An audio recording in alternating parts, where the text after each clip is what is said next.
ശ്രീ പ്രശാന്ത്, വിജയരാഘവന്റെ പ്രസ്താവന, CPM-ലെ വിജയരാഘവന്റെ പ്രസ്താവന എന്ന് പറഞ്ഞാൽ എപ്പോഴും അത് വിവാദത്തിലേക്ക് പോകും, അല്ലെങ്കിൽ വിവാദത്തിലേക്ക് പോകാൻ തന്നെ വേണ്ടിയാണ് വിജയരാഘവനെ നിർത്തിയിരിക്കുന്നത് പ്രസ്താവന ഇറക്കിക്കൊണ്ട്.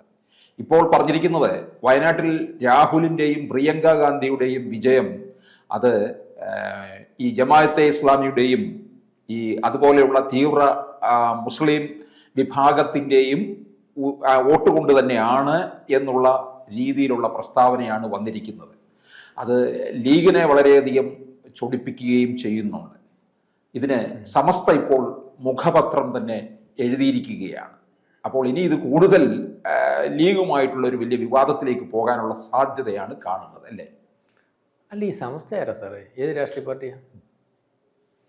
നമ്മൾ ഈ ചോദിക്കുമ്പോൾ എല്ലാം ചോദിക്കണമല്ലോ. ഇവർ ഈ വളരെ കാലം കൊണ്ട് ഒരു വിഭാഗത്തിൻ്റെ ഭാഗമായിട്ട്, അല്ലെങ്കിൽ സംഘടിത വോട്ട് ഒരു വിഭാഗത്തിനുണ്ടെന്ന് പറഞ്ഞിട്ട് അവർക്ക് എന്ത് സംസാരിക്കാം? അവർ പറയുമ്പം മതേതരത്വത്തിന് പ്രശ്നമില്ല, അവർ പറയുമ്പോൾ ജാതി അല്ലാതാവുന്നു, അവർ പറയുന്നതിനകത്തെല്ലാം ന്യായം ഉണ്ടാവുന്നു. ഞാനൊരു കാര്യം ചോദിച്ചു, ഇന്നലെ നമ്മൾ ഒരാളുടെയും ഭാഗമല്ല, ന്യായമായിട്ട് ഒരു കാര്യം സാറ് ചിന്തിച്ചങ്ങ് നോക്കിയാട്ട് ഇന്നലെ വിജയരാഘവൻ എന്തോ പറഞ്ഞു, SDPI-ക്കാരൻ്റെയും ഈ പറയുന്ന ജമാഅത്തെ ഇസ്ലാമിയുടെയും അല്ലെങ്കിൽ അതുപോലുള്ള ഈ രാഷ്ട്രീയ പാർട്ടികൾ എന്ന് പറഞ്ഞാൽ വർഗീയ പാർട്ടികൾ, അത് അവർ തന്നെ പറയുന്നുണ്ടല്ലോ. SDPI ഞങ്ങൾ ഇന്ന വർഗീയ പാർട്ടി, PFI-യുടെ രാഷ്ട്രീയ പാർട്ടിയാണ്. ജമാഅത്തെ ഇസ്ലാമി എന്ന് പറഞ്ഞാൽ ലോകം മൊത്തം ഇസ്ലാമിക രാജ്യം സൃഷ്ടിക്കണമെന്ന് പറയുന്നുണ്ട്. അല്ലെങ്കിൽ വേറെ ഏതോ ഒരു പാർട്ടി ഉണ്ട്, ലേബർ പാർട്ടിയോ അങ്ങനെ, ഇതെല്ലാം വെൽഫെയർ പാർട്ടി, ഇതെല്ലാം എന്ന് പറഞ്ഞാൽ വർഗീയ പാർട്ടിയാണോ? ഈ വർഗീയ പാർട്ടിയെ പറയുന്നതിനകത്ത് എന്തിനാ സാറേ മുസ്ലിം ലീഗ് മറുപടി പറയുന്നത്? സാറിൻ്റെ അടുത്ത് ചോദിക്കുന്നതിന്റെ മറുപടി അല്ലേ സാറ് പറയേണ്ടത്? സാർ എൻ്റെ അടുത്ത് ചോദിക്കുന്നതിന്റെ മറുപടി ഞാൻ പറഞ്ഞാൽ പോരെ? അപ്പുറത്തൂടെ പോകുന്ന ആളുടെ അടുത്ത് ചോദിക്കുന്നത് ലീഗിനെ ചൊടിപ്പിക്കുന്നതിന്റെ കാര്യം എന്താ? ചൊടിപ്പിക്കുന്നതിന്റെ കാര്യം, ലീഗിനെ നിയന്ത്രിക്കുന്നത് ജമാഅത്തെ ഇസ്ലാമിയെ നിയന്ത്രിക്കുന്നതും PFI നിയന്ത്രിക്കുന്നതും SDPI-ക്കാരനെ നിയന്ത്രിക്കുന്നതും ലേബർ പാർട്ടിയെ നിയന്ത്രിക്കുന്നതും അതേ ഘടകം തന്നെയാണ്. അത്രേ ഉള്ളതിന്റെ പരസ്പര ധാരണയുള്ളവരാണ്. നമ്മൾ ലീഗിന് ഇന്ത്യ വിഭജനത്തിന് കൂട്ടുനിന്ന പാർട്ടി ലീഗ്, വടക്കേ ഇന്ത്യയിൽ മൊത്തം ലീഗിന്റെ പതാക അതുകൊണ്ടാണ് ഇവിടെ കാണിച്ചപ്പോൾ വോട്ട് BJP-ക്ക് അനുകൂലമായത്. പക്ഷേ കേരളത്തിലെ മുസ്ലിം ലീഗിനെ ഞാനും ഇപ്പോഴും മുസ്ലിം ലീഗിന്റെ നേതാക്കന്മാരെ വളരെ മാന്യമായിട്ട് കാണുന്ന ഒരാളാണ്. എനിക്ക് മുസ്ലിം ലീഗിന്റെ നേതാക്കന്മാരുടെ ബഹുമാനമുണ്ട്. കാരണം അവർ ആ ബഹുമാനത്തിൽ സംസാരിക്കുന്നവരും ആ ബഹുമാനം ഒരു പരിധിവരെ അർഹിക്കുന്നവരും. ET മുഹമ്മദ് ബഷീർ തീവ്ര നിലപാടുള്ള ആളാണ്, അയാളെ എനിക്ക് മാറ്റി നിർത്തിയാലും, അല്ലെ ഷാജിയെ മാറ്റി നിർത്തിയാലും, ബാക്കി കുഞ്ഞാലിക്കുട്ടിയൊക്കെ പറയും പല ആക്ഷേപങ്ങളുണ്ടെങ്കിലും അദ്ദേഹം വളരെ ആൾക്കാരുടെ മര്യാദയ്ക്ക് സംസാരിക്കുകയും അല്ലെങ്കിൽ മതേതരത്വം ഒക്കെ ഒരു പരിധി വരെ വേണം എന്ന് വിചാരിക്കുകയൊക്കെ ചെയ്യുന്നതും അവരുടെ ഭാഗമായിട്ട് സംസാരിക്കുമ്പോൾ ആ രീതിയിൽ തന്നെ പൊക്കുന്നു. തങ്ങളും ഫാമിലിയും ആ രീതിയിലാണ്. പക്ഷെ ഇപ്പം ഈ പറയുന്നത് പോലെ പിണറായി വിജയൻ കഴിഞ്ഞ ലോക്സഭാ തെരഞ്ഞെടുപ്പിൽ 35 ദിവസവും ഈ പറയുന്ന മുസ്ലിമിന് വേണ്ടി സംസാരിച്ചു. അല്ലെങ്കിൽ നമ്മുടെ എന്താ പറയുന്ന മറ്റ് നിയമമുണ്ടല്ലോ, വഖഫല്ല, മറ്റേ ഈ മുസ്ലിങ്ങൾക്ക് അല്ലെങ്കിൽ ഈ കുടിയേറ്റ നിയമം, മുസ്ലിങ്ങിന് അനുകൂലമായിട്ട് 35 ദിവസവും സംസാരിച്ചു. ഈ 35 ദിവസം സംസാരിച്ചു കഴിഞ്ഞിട്ട് വോട്ടെണ്ണിയപ്പോൾ മുസ്ലിമിന്റെ വോട്ട് കിട്ടിയില്ല എന്ന് കണ്ടപ്പോൾ തിരിച്ച് മുസ്ലിം വർഗീയവാദത്തിനെതിരെ, മുസ്ലിം ലീഗിനെതിരെയല്ല, മുസ്ലിം വർഗീയ പാർട്ടികളുടെ കൂട്ടാണ് UDF എന്ന് പറഞ്ഞ രീതിയിൽ ഇപ്പൊ അവർ നിരന്തരമായിട്ട് സംസാരിച്ചുകൊണ്ടിരിക്കുന്നു. അത് അവരുടെ പൊളിറ്റിക്സിന്റെ ഭാഗമായിരിക്കാം. നേരത്തെ സംസാരിച്ചത് അവരുടെ വോട്ട് കിട്ടാൻ വേണ്ടിയുള്ള പൊളിറ്റിക്സിന്റെ ഭാഗമായിരിക്കാം. പക്ഷെ നമ്മൾ ചോദിക്കുന്നത് ഈ പറയുന്നത് ശരിയല്ലേ? ഞാനങ്ങനെ ചോദിച്ചു, ഈ പറയുന്നത് ശരിയല്ലേ? മുസ്ലിം ലീഗ് എന്തിന് ഈ പറയുന്ന ജമാഅത്തെ ഇസ്ലാമിയുടെ കാര്യം പറയുമ്പോഴും SDPI-യുടെ കാര്യം പറയുമ്പോൾ PFI-യുടെ കാര്യം പറയുമ്പോഴും മറുപടി പറയാൻ നിൽക്കണം? അത് ഇന്നലെ വരെ ജമാഅത്തെ ഇസ്ലാമി LDF-ന്റെ കൂടായിരുന്നല്ലോ, PDP-യുടെ കൂടായിരുന്നല്ലോ, PFI-യുടെ കൂടായിരുന്നല്ലോ എന്ന് പറഞ്ഞിട്ട് അവിടെ വർഗീയ പാർട്ടി എല്ലാവരും ആവത്തില്ലല്ലോ. നമുക്ക് ഇത് ചോദ്യമുള്ളൂ, ഈ മുസ്ലിം ലീഗിന്റെ നമ്മൾ വിചാരിക്കുന്ന മുസ്ലിം ലീഗ് മതേതര ജനാധിപത്യത്തിന്റെ മുസ്ലിം ലീഗ്, അല്ലെങ്കിൽ എല്ലാവരോടും ഒരേ സമീപനമുള്ള മുസ്ലിം ലീഗ് എന്ന് വിചാരിച്ച മുസ്ലിം ലീഗ് എന്നുകൊണ്ടാണ് വർഗീയ പാർട്ടിക്ക് അച്ചാരം പിടിക്കാൻ തുടങ്ങിയത്. അപ്പം ഇതിനകത്ത് ഏറ്റവും അപകടകരമായിട്ടുള്ള ഒരു കാര്യം, എത്ര പറഞ്ഞാലും ശരിയല്ല എന്ന് പറഞ്ഞാൽ, കഴിഞ്ഞ ദിവസം വിജയരാഘവൻ പറഞ്ഞ കാര്യത്തിനകത്തെ അപകടം നമ്മൾ മനസ്സിലാക്കണം. ഇന്ത്യയിലുടനീളം സംഭവിക്കുന്ന അപകടം കേരളത്തിലും സംഭവിച്ചുകൊണ്ടിരിക്കുന്നു. അതായത് ഇന്ത്യയിലുടനീളം പൊളിറ്റിക്കൽ ഇസ്ലാം കോൺഗ്രസിനെ നിയന്ത്രിക്കുന്നുണ്ടെങ്കിൽ കേരളത്തിൽ അത് വളരെ കൃത്യമായിട്ട് UDF-നെ നിയന്ത്രിക്കുന്നുണ്ട്. അത് മുസ്ലിം ലീഗിനെ പോലും നിയന്ത്രിക്കുന്ന ഒരു അവസ്ഥയിലേക്ക് വന്നത് അപകടമാ സാറേ. പക്ഷെ ഈ CPM ഇവരെ ഏറെക്കാലം ചുമന്നു. ഞാൻ ഇച്ചിരി മുമ്പ് പറഞ്ഞു തരാം, ചുമന്നത് തെറ്റ് തന്നെ. നാളെ ചുമക്കാൻ സാഹചര്യം കിട്ടിയാൽ അവർ വീണ്ടും ചുമക്കുമായിരിക്കും. പക്ഷേ ആ കാര്യം പറയുമ്പോഴും ഇപ്പം ഈ വിജയരാഘവൻ ചൂണ്ടിക്കാണിച്ചത് അവരുടെ തോളിലാണെങ്കിൽ ചൂണ്ടിക്കാണിക്കത്തില്ല. ആ ചൂണ്ടിക്കാണിച്ച പൊളിറ്റിക്കൽ ഇസ്ലാം അല്ലെങ്കിൽ ആ വർഗീയ പാർട്ടി ഒരു വിഭാഗത്തെ മൊത്തം അല്ലെങ്കിൽ ആ പൊളിറ്റിക്കൽ ഇസ്ലാമിനെ ഒരു വിഭാഗത്തെ മൊത്തം നിയന്ത്രിക്കാൻ കഴിയുന്ന ഒരു രാഷ്ട്രീയമാണ് ഇന്ത്യയിലുടനീളം ഉടലെടുക്കുന്നുണ്ടെങ്കിൽ അവരുടെ ലക്ഷ്യം മതേതരത്വം അല്ലല്ലോ.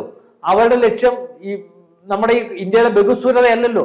അവരുടെ ലക്ഷ്യം മതരാഷ്ട്രവും അവരുടെ ലക്ഷ്യം പൊളിറ്റിക്കൽ രാജ്യമൊക്കെയാണല്ലോ. അത് നമുക്ക് അംഗീകരിക്കാൻ പറ്റത്തില്ല.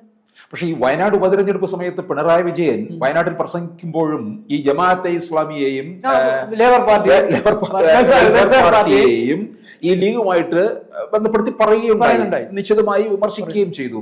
അല്ല, വേറെ കാര്യം പറയുമ്പോൾ നമ്മളത് ഓരോ പാർട്ടിക്ക് ഓരോ പൊളിറ്റിക്സിന്റെ തെറ്റിപ്പോകുമ്പോൾ ഇപ്പൊ കളിക്കുന്ന പൊളിറ്റിക്സ് എന്ന് പറഞ്ഞാൽ അവരുടെ നിലനിൽപ്പിന് വേണ്ടി പൊളിറ്റിക്സ്. പക്ഷെ പല ഘട്ടങ്ങളിലും നമ്മൾ ഇവർ ഈ പിണറായി വിജയൻ ചില കാര്യങ്ങൾ പറയുമ്പോൾ പുറകോട്ട് പിന്നെ കുറെ നാൾ കഴിയുമ്പോൾ ശരിയായിട്ട് വരുന്നുണ്ട്.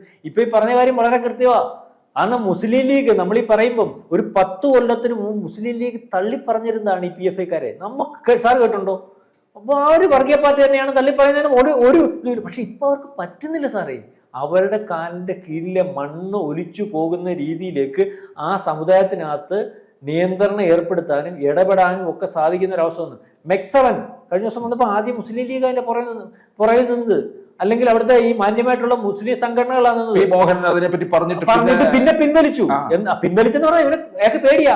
ആ നിലപാട് എടുത്ത് അന്നോട്ട് CPM-ന് അപകടം ഉണ്ടായി തുടങ്ങിയത്. എനിക്ക് തോന്നുന്നു ഈ ലീഗിനകത്തൊരു ഭിന്നിപ്പുണ്ടാക്കാൻ CPM ശ്രമിക്കുക. അതാണ് അതിന് ഒരു കാര്യമുണ്ട്. ലീഗിന്റെ അകത്ത് ഭിന്നിപ്പുണ്ടാക്കാൻ വേണ്ടി ശ്രമിച്ച് മുസ്ലിം സംഘടനകളൊക്കെ അകത്ത് ഭിന്നിപ്പുണ്ടാക്കാൻ വേണ്ടി CPM ശ്രമിച്ചതിന്റെ ഭാഗമായിട്ട് അവർ സപ്പോർട്ട് PFIക്കാനും ഈ സമസ്തക്കകത്ത് ഇപ്പോഴും ഒക്കെ ശ്രമിച്ചു. ശരിക്കും പറഞ്ഞാൽ CPM ആണ് ഇവരെ വളർത്തിയെടുത്തത്. അവരെ വളർത്തിയെടുത്തിട്ട് നല്ല പോലെ കൊത്ത പൂവെന്ന് പറയല്ലോ, കോഴി, ആ രീതിയിലേക്ക് വന്നപ്പോൾ അത് അപകടം വന്നു കണ്ടപ്പോൾ അവരെ അങ്ങ് ചേർത്ത് പിടിച്ചു.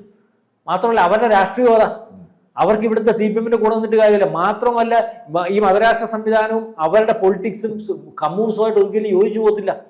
ഇന്ത്യയിലുടനീളം നിൽക്കുന്ന ആ പൊളിറ്റിക്സിന്റെ കൂടെ ഇവിടെ അവര് ഞങ്ങളുടെ ഭാഗമാക്കി നിങ്ങളെ നിർത്തിക്കോളാമെന്ന് മുസ്ലിം ലീഗ് പറഞ്ഞപ്പോൾ ഇപ്പൊ അവരുടെ ഭാഗമായിട്ട് നിൽക്കുക. ഇവരൊന്നിച്ച് നിൽക്കുക. മുസ്ലിം ലീഗും വിചാരിച്ചു നമ്മുടെ നിലനിൽപ്പോടെ നോക്കിയാലേ നമുക്ക് അഭിപ്രായം പറയാൻ പറ്റത്തുള്ളൂ. അതുകൊണ്ട് ഗതികെട്ട് ഇവിടുത്തെ മുസ്ലിം ലീഗ് ഇപ്പം മതപാർട്ടികളുടെയും മത തീവ്രവാദ പാർട്ടികളെയും ഭീകരവാദികളുടെയും അഭിപ്രായം ഏറ്റെടുത്ത് പറയുന്നതായിട്ട് നമുക്ക് കാണുവാൻ സാധിക്കുന്നു. വലിയ കൂടോ നമ്മളീ പറയുമ്പം ഇവരീ പറയുന്ന VD സതീശനും അല്ലെങ്കിൽ ഇവിടുത്തെ പാർട്ടികളും ഒക്കെ VD സതീശന്റെ ഒരു ദിവസം 4 വട്ടം RSSനെ പറഞ്ഞു കഴിയുമ്പോൾ VD സതീശനെ രക്ഷപ്പെടുമെന്ന്.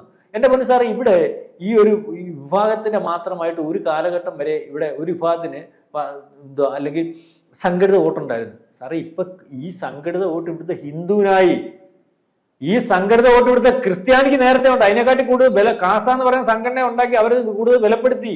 അപ്പം ഒരു കാര്യം VD സതീശനും അല്ലെ പിണറായി വിജയനും അല്ലെങ്കിൽ രമേശ് ചെന്നിത്തലയും അല്ലെങ്കിൽ രാഷ്ട്രീയ പാർട്ടിയുടെ നേതാക്കന്മാരൊക്കെ വിചാരിക്കുക മാറ്റം ഭയങ്കരമായിട്ട് വന്നിട്ടുണ്ട് ജനത്തിന്റെ ഇടയ്ക്ക്. സംഘടിത വോട്ട് ഇപ്പോൾ ഒരാളുടെ ഏതെങ്കിലും ഒരു വിഭാഗത്തിന്റെ ഭാഗമാണെന്ന് ആരെങ്കിലും ധരിച്ചു പോകുന്നുണ്ടെങ്കിൽ ആ കാലത്തിന് മാറ്റം വന്നു. അത് ഈ പറയുന്ന പോലെ ഞാൻ ഹിന്ദുവാ VD സതീശൻ അങ്ങ് ധരിക്കുക. ഇപ്പൊ ഹിന്ദു വോട്ട് ഇവിടെ ഡെപ്പോസിറ്റ് ഉണ്ട്, പിന്നെ എനിക്ക് വേണ്ടത് മുസ്ലിങ്ങളെ അതിനുവേണ്ടി ഇങ്ങനെ സംഘപരിവാറിനെ പറഞ്ഞുകൊണ്ടിരുന്നാൽ പണി കിട്ടിപ്പോവും. അത് രമേശ് ചെന്നിത്തല ശ്രദ്ധിക്കുന്നുണ്ട്. സാർ ശ്രദ്ധിച്ചിട്ടുണ്ടോ?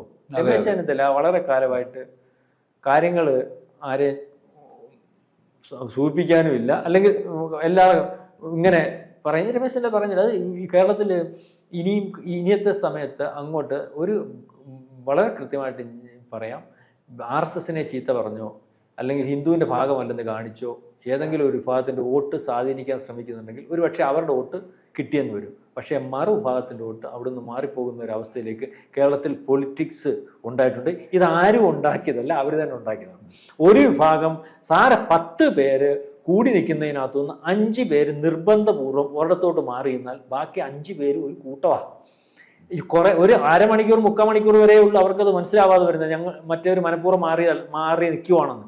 ഇവർ മനഃപൂർവ്വം നമ്മുടെ ഭാഗത്തുനിന്ന് മാറിയാകുമ്പോൾ മറ്റേരു 3-5 പേരുടെ ഒരു കൂട്ടമാവും ഓട്ടോമാറ്റിക്കലി. അത് തന്നെയാണ് ഇപ്പൊ സംഭവിച്ചുകൊണ്ടിരിക്കുന്നത്. ഈ ജമാഅത്തെ ഇസ്ലാമിയുടെയും വെൽഫെയർ പാർട്ടിയുടെയും പിടി ലീഗിനകത്ത് മുറുകി കഴിഞ്ഞാൽ ഈ 26-ല് UDF അധികാരത്തിൽ വരികയാണെന്നുണ്ടെങ്കിൽ പ്രശ്നം വളരെ ഗുരുതരമായി മാറുമെന്നുള്ളതാണ്. ലീഗിന്റെ ആധിപത്യം കൂടുകയും. അല്ല, ലീഗിന്റെ ആധിപത്യം എന്ന് പറഞ്ഞാൽ അവരുടെ കാര്യത്തിന്, അവരുടെ നിർബന്ധത്തിന് വഴങ്ങി പല കാര്യങ്ങളും ചെയ്തു കൊടുക്കേണ്ടതായിട്ട് വരും. അതായത് ഇത്രയും കർക്കശമല്ലാതെ നിന്നിട്ട് പോലും പല കാര്യങ്ങളും പലതിന്റെ ഉറവിടം പരിശോധിക്കുമ്പോൾ കേരളമാണോ?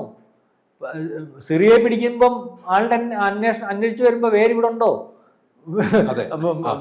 വിദേശ രാജ്യങ്ങൾ പലയിടത്തും പലരെയും പിടിക്കുമ്പം പേരെടുത്ത് വെച്ച് നോക്കുമ്പോൾ ഇന്ത്യക്കാരുടെ ഉണ്ടോ? ഏറ്റവും അവസാനം പേര് നോക്കുമ്പോൾ മലപ്പുറം, കോഴിക്കോടും കാസർഗോഡും ആണോ? മുമ്പ് പറഞ്ഞ കാര്യം ശരിയാണ്. അപ്പം ഇതിന് ആക്കം കൂട്ടുന്ന ഒരു അവസ്ഥയിലേക്ക് പോകും.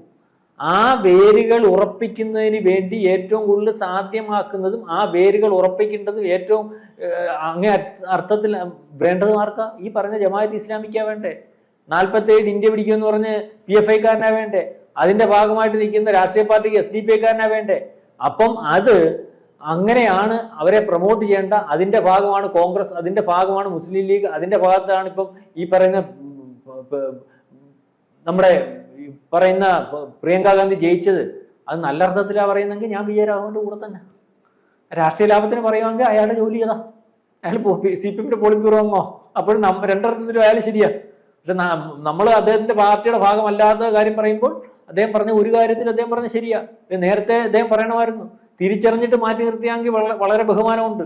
അതല്ല, അവർ മാറിപ്പോയത് കൊണ്ട് ആക്ഷേപം പറയുവാണെങ്കിലും പറയുന്നത് ശരിയാ.